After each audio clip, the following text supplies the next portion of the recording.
Good evening. I'd like to call to order the Fishers Board of Zoning Appeals meeting for Wednesday, November 17th, 2021. At this point, I'd ask you to please rise to state our Pledge of Allegiance.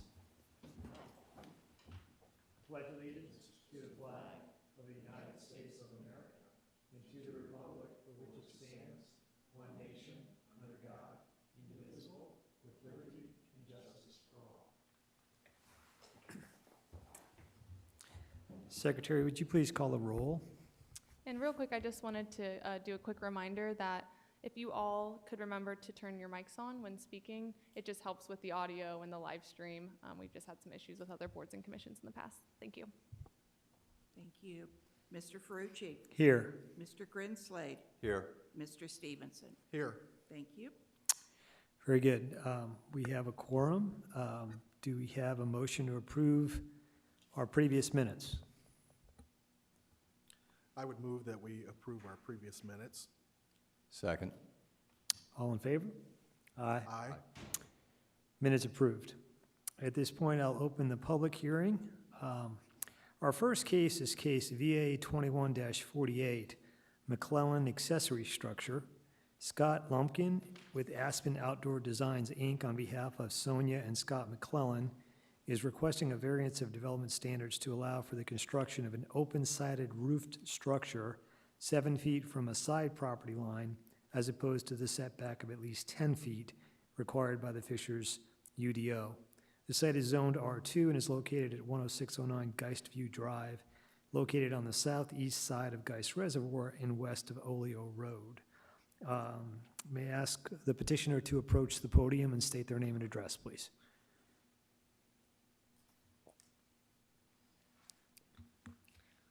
Scott Lumpkin, Aspen Outdoor Designs. Scott, I'd like to inform you that we had one of our board members resign in the last week to take another position. And because we have 3, you're entitled to a continuance until we have 4. With only 3, there has to be a unanimous vote in favor of your petition. You may choose to continue it until we have more board members, at which point there may be one who objects and your motion would still pass. But in order for your motion to pass this evening, it has to be unanimous. Okay. So it's up to you whether you'd like to proceed with us tonight or take a continuance for our next meeting. I say we continue. Yeah, tonight. You'd like to move forward? Yes, okay, please. Thank you. Okay. Please go ahead with your presentation. Okay. I do have some slides here. I'm gonna pull these up. Okay, so as I stated, I'm Scott Lumpkin with Aspen Outdoor Designs. We're a landscape architect design build company in Hamilton County, and we are working for the McClellans to redesign their backyard as some outdoor living areas in conjunction with a new pool. So the McClellans contacted me in very early this year. They had contracted to install a new pool and needed someone to do the overall design and layout for the backyard, for the placement of that, and then the installation of the other structures, the patio and things like that. And so in conjunction with that, one of the items is a open air pavilion type shade structure. And it's something similar that we have done, probably a couple dozen at this point. And that was a part of the program. And so, that's what we're discussing tonight. So in that initial meeting, we discussed a layout and chose a location for that. This next slide starts to zoom in a little bit. So the idea was that it would be right off the back of the house. They wanted this to be, associated with their back patio, not some, far off destination. The idea also is, it's a nice view. It's a nice looking structure, and from their back window to be able to view it from there. And then, lastly, regarding the placement, they do live awfully close to Oleo Road, becoming a major thoroughfare, and we're hoping because of the placement it might help with some of the noise reduction And there was also somewhat of a negative view to the neighboring property that we felt like this might help mitigate a little bit. So what you're looking at this plan, this red line kind of indicates the center line of the structure. This is the back window of the house. Here you see the pool, and so when we start out with a design, we always ask for a plot plan. We're very cognizant of property lines, easements, building setbacks, as indicated on the plot plan. There were none that were in conflict with where we were building on the property. We felt that that was a good location. The only other thing that we do take into consideration is there may be sometimes an objection or just a question about that being outside of basically the building envelope, so past the side wall of the house. So I did take into consideration that we wanted this not visible from the street and pushed, in from the side of the house. That usually also typically means that if the house is far enough off the property line, then our structure should be too. However, that has to be if the property line is parallel to the house. In this case, to my surprise, I did not take into consideration the overall 10-foot setback for accessory structures. I was unaware of that. And whereas the house is right at 10 feet off the property line, you can see it's at an angle here. And by the time you get to the back corner of the structure, it's hard, I don't know if I can zoom, but 7 feet 6 inches would be the back corner of this to the property line. So that is our conundrum. Now, the pool is in place at this point, so we have,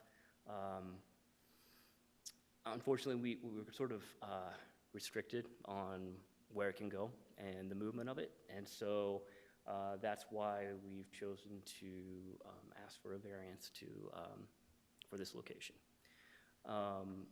So this would be the view when I first went out to measure the property. This is looking, you can see where that back window is that I was describing, that we would line up on. That's the neighboring property. As you can see, it's an undeveloped lot at this point. We're sort of unsure about what the future of that would be and how that would be developed, or if it will always be sort of an exposed hillside like that. And so, as I mentioned, we thought there may be some opportunity to kind of mitigate that a little bit with this structure. This is just another view sort of down the side of the house. And you can kind of see what the property line looks like and what the setback is. Here it is as of a couple of days ago. The pool's in place now, and you see sort of just a similar view, and that's what it looks like today. And then this would be the side property line. And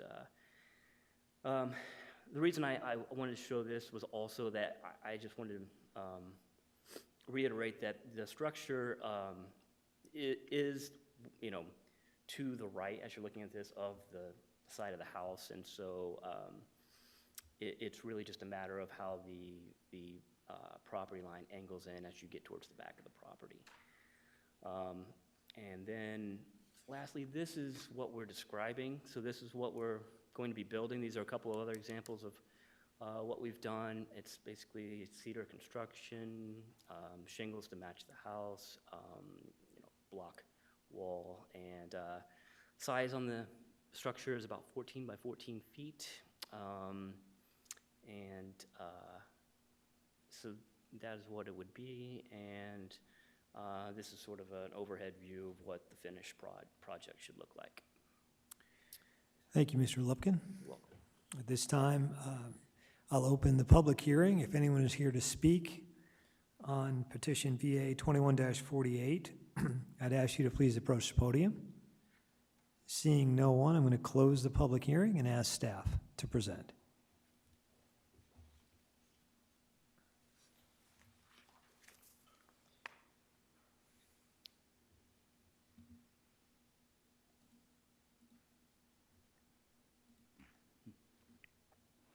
Well, good evening. My name is Tyler Folk. I am a city planner with the City of Fishers.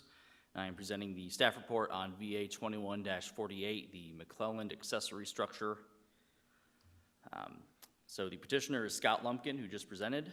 On behalf of the homeowners, Sonia and Scott McClelland is located at 10609 Geist View Drive in Fishers, Indiana.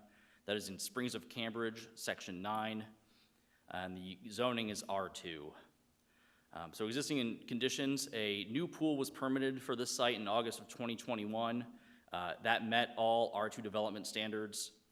Should the board approve this variance, the lot impervious for this, after this project is completed, will be around 25%. Maximum impervious for R2 is 35%. They are seeking a variance from the Unified Development Ordinance, Article 6.2, Section 6.2.2, Residential Accessory Structures, Paragraph C, placement. The Unified Development Ordinance requires accessory structures to be at least 10 feet away from side property lines. The specific request for this variance is to allow the accessory structure to be only 7 feet away from the side property line. Here we see a map of the location of the lot, the red square there. As you can see, it's just off Oleo Road and 104th Street. Zooming in here, you can see the site conditions on the lot. And this is the plot plan for the 10609 Geist View. As you can see, there is a 20-foot drainage easement on the back property line. However, no other easements are being encroached on by this project. As you can see, more existing conditions here. The adjacent lot that is nearest to where the accessory structure would be located is currently wooded. And then here I have the site plan. I've tilted it slightly to try to replicate how it would be placed, looking straight down the bird's eye view. The accessory structure is highlighted there with that red box. Here we go, it's zoomed in again. As you can see, that back corner would be a little bit more than 7 feet off the back property line. Here again, some more renderings, same renderings that Scott showed just before me, and then also these are the renderings that were provided to me during permit review. So I have not, as of today, I have not received any public comments for this variance. And the staff has no recommendation to the board on this. However, should the board approve this petition, staff recommends it is done with the condition that the variance is recorded on the property with the county. Do you have any questions? Thank you, Tyler. Members of the board, any questions? I would just ask, so the only issue we have here is the side setback? Yes, that is correct. For the new structure? Mm-hmm. Nothing with the impervious surface? Nope, no impervious surface. Okay. Any other questions? Do we have a motion? Yes. I would make a motion that we approve petition VA-21-48 with the condition that the variance is recorded on the property with the county. We have a motion. Do we have a second? Second. Secretary? Mr. Grinslade, Yes. Mr. Stevenson, Yes. Mr. Ferrucci. Yes, motion passes. Thank you. Our next order of business is case VA 21-42 and VA 21-45, 8610 East 106th Street. Consideration of a land use variance from section 4.2.3D8 of the city's Unified Development Ordinance to allow a commercial sign within the I-69 overlay district. Consideration of a development standard variance from section 6.17.5.I and 6.17.6.E of the city's Unified Development Ordinance to allow a digital sign that exceeds the sign area maximum and sign height maximum. So we have two variances, 21-42 and 21-45. Sir, I'd just like to inform you as well that because we only have 3 members, you may elect to continue until next month when we may have more board members to consider your petition, or you may proceed this evening. If you proceed this evening, in order to pass, you'd have to have a unanimous vote. We will move forward. You will move forward? Yeah. Okay, very good. Go ahead, sir. State your name, please. Chuck Wybrew, Lewis Wagner, on behalf of Gift Outdoor, address 1411 Roosevelt Avenue, Indianapolis, Indiana. Thank you for the opportunity to speak. We are here, as you said, because Gift wants to erect 2 separate billboards, one along 106th Street and the other along 131st Street. This is not a setback issue like you just heard. This is different. Because it involves billboards, it involves speech, which then invokes the First Amendment. So I'm here, I'm going to talk to you a little about some procedural issues, and then I'll talk substance. And if you have any more detailed questions on substance, John Kissel's here from GEFT who can talk about that. As a basic tenet, everyone in this country, including corporations, have a right to free speech. The government, like city officials, can regulate speech, but it must do so in a constitutional manner. And frankly, the city has put you gentlemen in a bad position. The UDO allows variances for signs. There's no prohibition against it. That's why we're here. The city, having allowed such variances for signs, needed to pass objective criteria for you to consider in deciding whether to grant a variance for a sign. Frankly, the city hasn't done that here. The criteria that you are going to use tonight to vote are the same subjective criteria that you just used on a land use issue. You know, those provisions give you unbridled discretion in making a decision tonight, and it allows your personal judgment to come into play in making your decision. Respectfully, gentlemen, your personal judgment should not come into play. And whether you like billboards or not, whether you have any issue with GEFT, it shouldn't matter. The variance process needs to have objective criteria, and it's lacking here. Courts throughout this country have declared similar variances unconstitutional, including our Southern District of Indiana. You are a quasi-judicial body, and as such, you need to, in my opinion, respect the law. A vote tonight against GEFT would be a vote against the weight of authority in this country. You also, and briefly, this UDO needs to have procedural safeguards, which aren't there either. That too is unconstitutional. Substantively, the staff report references a study from 2009 from a Mr. Wachtel about traffic safety. There is one, I would ask you to look at a 2013 peer-reviewed study from the Federal Highway Administration that refutes the 2009 study. That 2009 study is completely outdated. It shouldn't be relied on tonight. Because GEFT has met the subjective criteria for the issuance of variances on both signs, we would ask that you please vote to approve the same. Thank you. Thank you. At this point, I'd like to open the public hearing.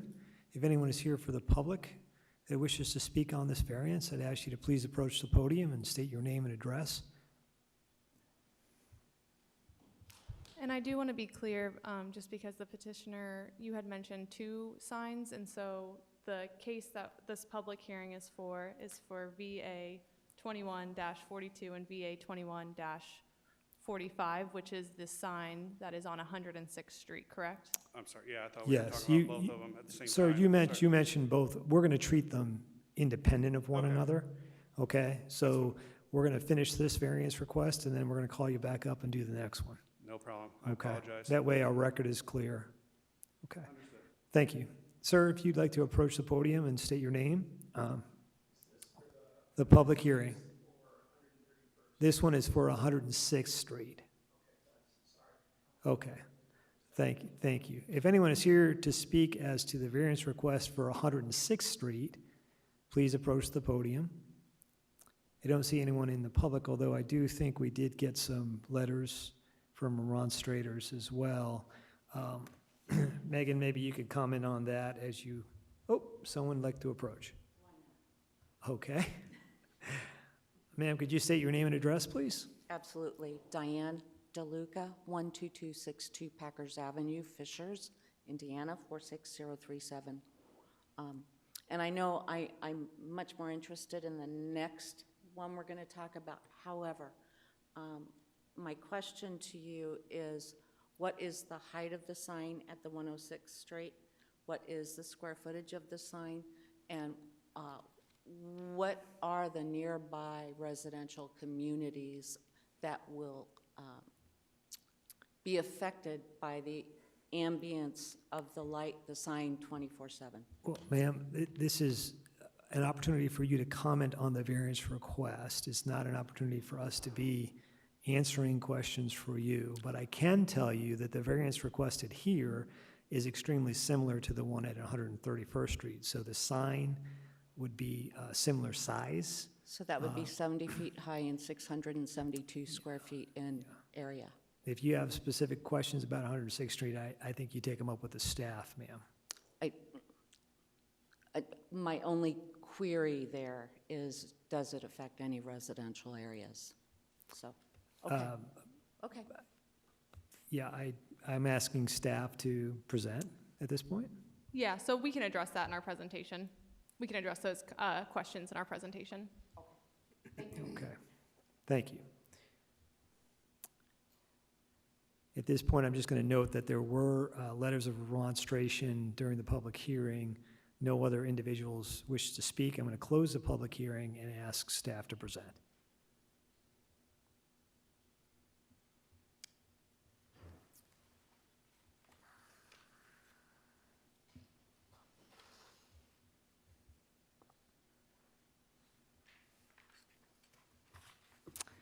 Good evening. For the record, Megan Vukasic with the Planning and Zoning Department.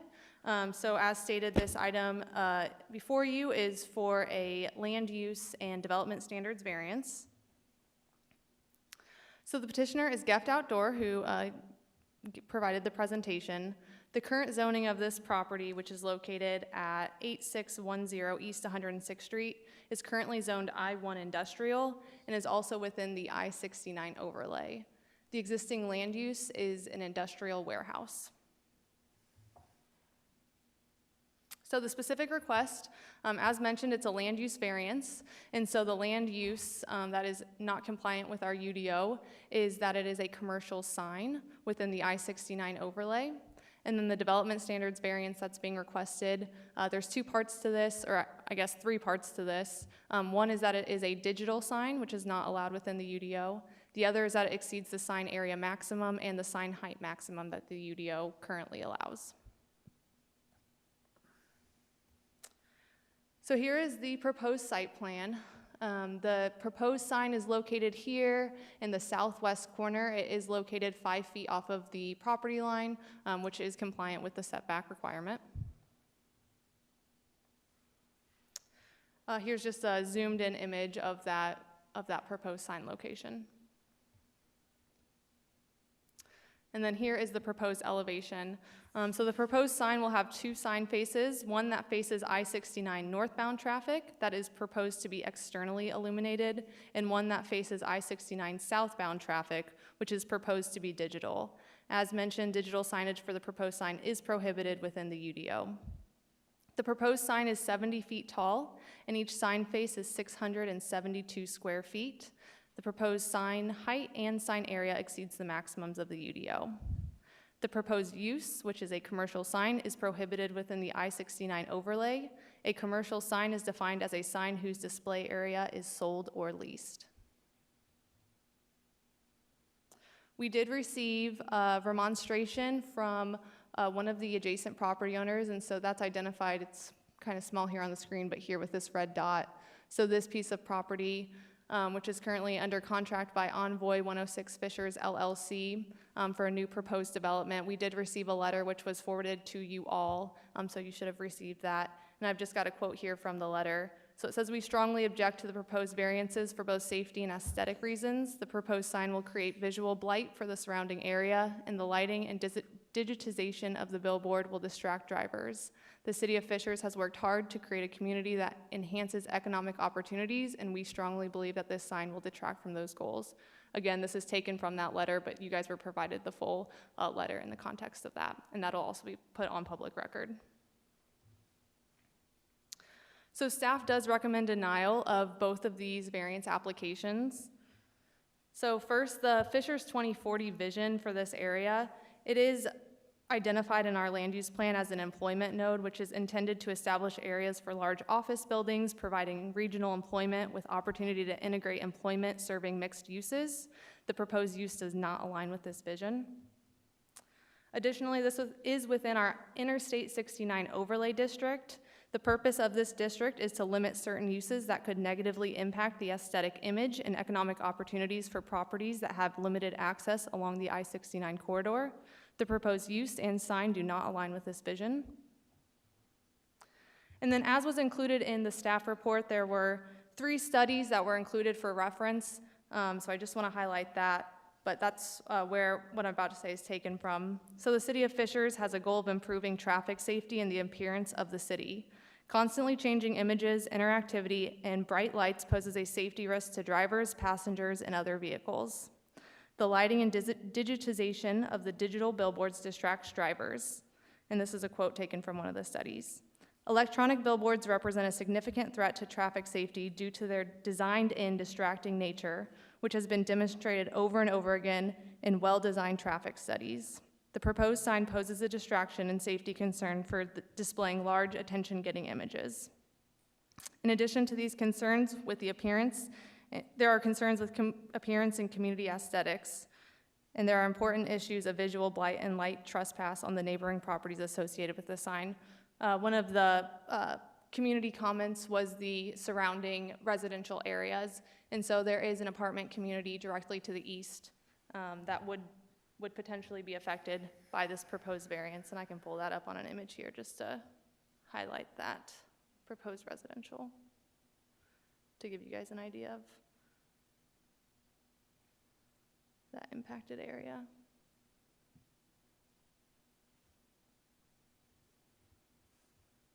So that would be this residential community would be the most adjacent to this proposed billboard, as well as some residential here to the east in Summerfield neighborhood. So for these reasons, staff does recommend denial, and I'm here to answer any questions that the board may have. Thank you. Questions from the board? I do. Well, I think, Megan, you answered my questions that I had regarding safety and the aesthetics. I guess the question I would have would go to our counsel. Mr. Wybrew, on behalf of the petitioner, I'm probably paraphrasing his presentation, but I believe he said a vote against the petitioner would also be against the authority across the country, I presume. I'm familiar with the Gilbert, I believe that's it, Gilbert Supreme Court case regarding billboards, but how would our vote on this impact what I guess the prevailing case law would be? If that's an There's appropriate question. a legal argument to be made both ways on whether the BZA has the ability to make the decisions that it makes. There's nothing that I know of in case law that says a Board of Zoning Appeals' ability to make decisions based on the criteria that's in the Indiana law is not allowable. If that were the case, then the entire BZA system, the Board of Zoning Appeals system in the state of Indiana would be unconstitutional on any decision. There's well-established jurisprudence throughout the state of Indiana and other states that boards of zoning appeals have the abilities to make these types of decisions.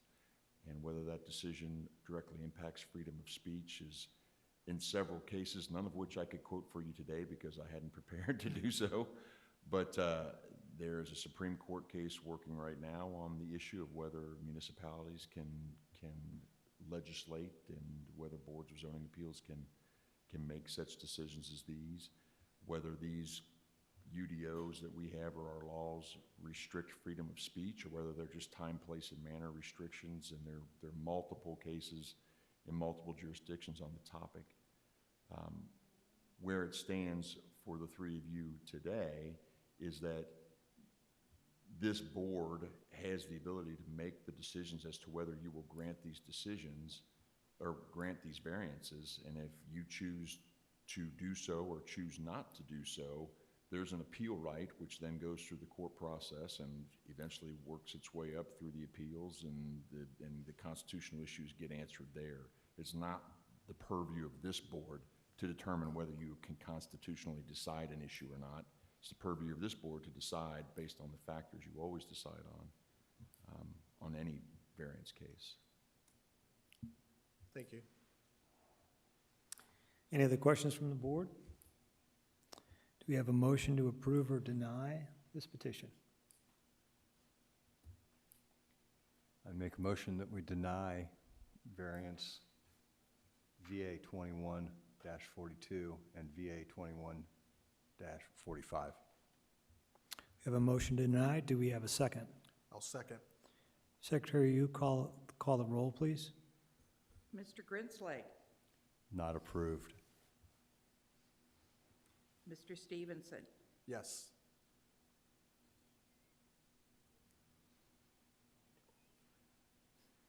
does that mean not approved? Yeah. Yeah. So the I'm- motion is, I'm approving to the- deny approval of the variance. And so I'm voting yes to approve the motion. Yeah. So, to clarify, to deny the petition. So do I have two denies? Yes. Yes. And Mr. Ferrucci? I vote to deny the petition as well. And in doing so, I'd like the record to reflect that, in my view, an electronic message board is injurious to the public health and that it creates a safety concern for motor vehicle drivers. And in my view, the size of this ground sign from as requested in the petition is also injurious to the public health with respect to the aesthetics of the area. So those would be two reasons why I believe this motion should be denied. Excuse me, this petition should be denied. Thank you. Motion fails. The motion, excuse me, thank you. My apologies. The motion passes, the petition fails. Thank you. All right, let's move on to our next topic, which is VA 21-43 and VA 21-44. A similar petition, consideration of a land use variance VA 2143 from section 4.2.3 D8 of the city's Unified Development Ordinance to allow a commercial sign within the I-69 overlay district. Consideration of a development standard VA 2144 from section 6.17.5.I and section 6.17.6.E of the city's UDO to allow a digital sign that exceeds the sign area maximum and sign height maximum for the address located at 12134 East 131st Street in Fishers, 46037. Sir, again, I'd like to remind you that you have a right to ask for continuance to next month. In order for your petition to be approved, everyone here has to unanimously vote in favor of it. So at this point, do you wish to move forward? We wish to move forward. Move forward. Okay, very good. Thank you, sir. Go ahead. Chuck Wybrew again from Lewis Wagner, 1411 Roosevelt Avenue, Indianapolis, on behalf of the petitioner, Gift Outdoor. I will just rest on my argument earlier and incorporate it. I don't need to repeat it, but for the record, I will incorporate it into this hearing. And I do want to mention one thing. This doesn't just have to do with commercial speech, there's non-commercial as well. So with that, I will end my presentation and go sit back down. Thank you. Thank you, sir.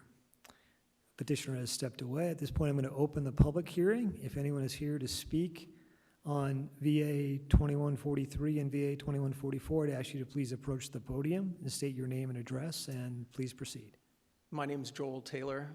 I live at 12071 East 131st Street. Actually, my property, you can see it there on the south side. I don't know. Can I use this? It probably won't show up just because our IT professional. No, go ahead, sir. If you need to approach the map, please do so. So this is my house right here. We've got a front porch here. We like to sit on it. We like to camp here, fish, just like what a lot of these folks do along here. And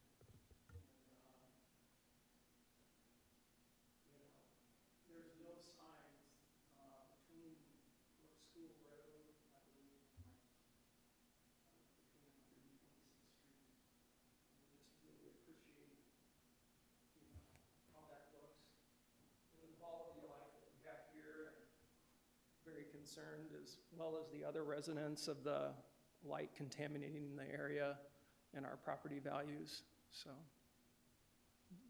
thank you. Thank you, sir. Is anyone else here from the public to speak as to this petition? I think it's Ms. DeLuca, is that right? It is. Please step forward, state your name and address. You guys are going to know me too well tonight. You're a frequent flyer. My name is Diane DeLuca, address 12262 Packers Avenue, Fishers, Indiana, 46037. And as Joel was speaking, my house actually would exist right up there. So it would definitely impede the lighting, it would impede the nightlife. People driving on the freeway would be looking at the signs and not paying attention to traffic. The height, 70 feet versus 10 feet of what is normally approved, have an issue with. 672 square foot of sign area versus 90 square feet. Very much disapprove of that, especially in the winter, actually even the summer, but especially in the winter, I have a direct line to the freeway. So I can tell you, I will have more than a direct line to this sign. It goes 24/7. It would be very disturbing. I had the opportunity this week to run a petition through the neighborhood. So I have neighborhood signatures. They are registered voters that I submitted to Megan, just opposing the ability to put the sign in. And additionally, Bristol's is a beautiful neighborhood. It's peaceful, it's serene, and we just don't need to set a precedence of signs going along that corridor. About a mile north of there on 69 is Hamilton Town Square. So we approve this, then we're approving it for any other company within Hamilton Town Center easily. In addition, Ruoff Music Center is about a mile to the northeast of this location. And they could add signs. So it would really devalue the neighborhood.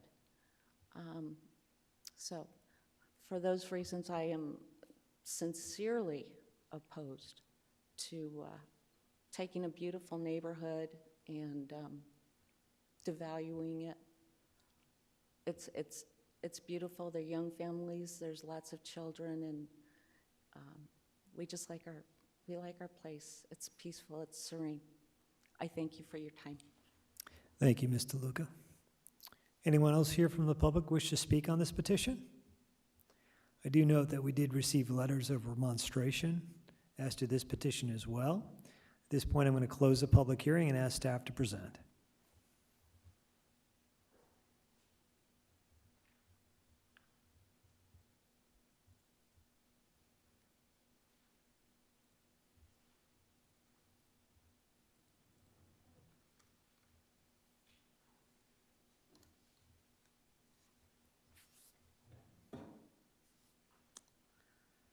For the record, Megan Vukasich with the Planning and Zoning Department.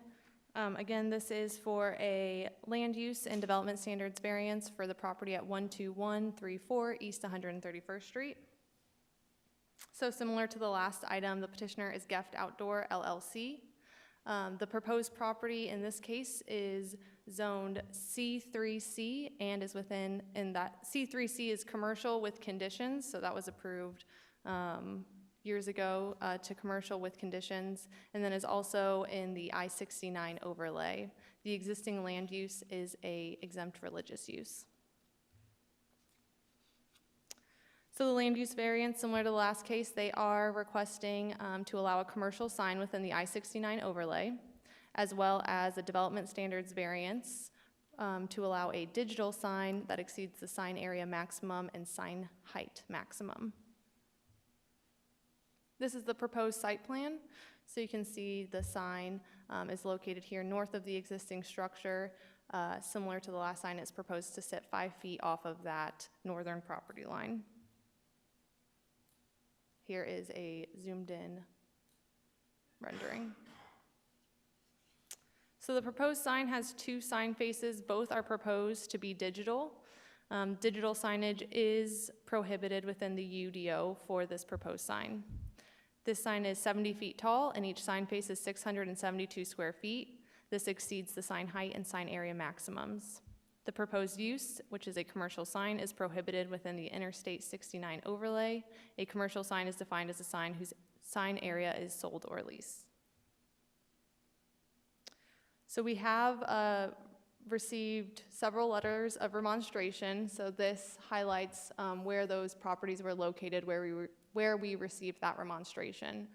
So 2 we heard from tonight, but then we received either through that petition or other remonstration from these other surrounding property owners. Again, similar concerns with just the aesthetics of it and with the lighting concerns of the proposed billboard.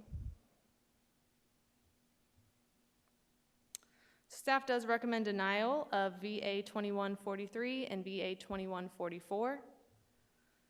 So Fisher's 2040 land use map does identify this parcel as suburban residential, which is intended for single-family detached residential at low densities. The proposed use does not align with this vision.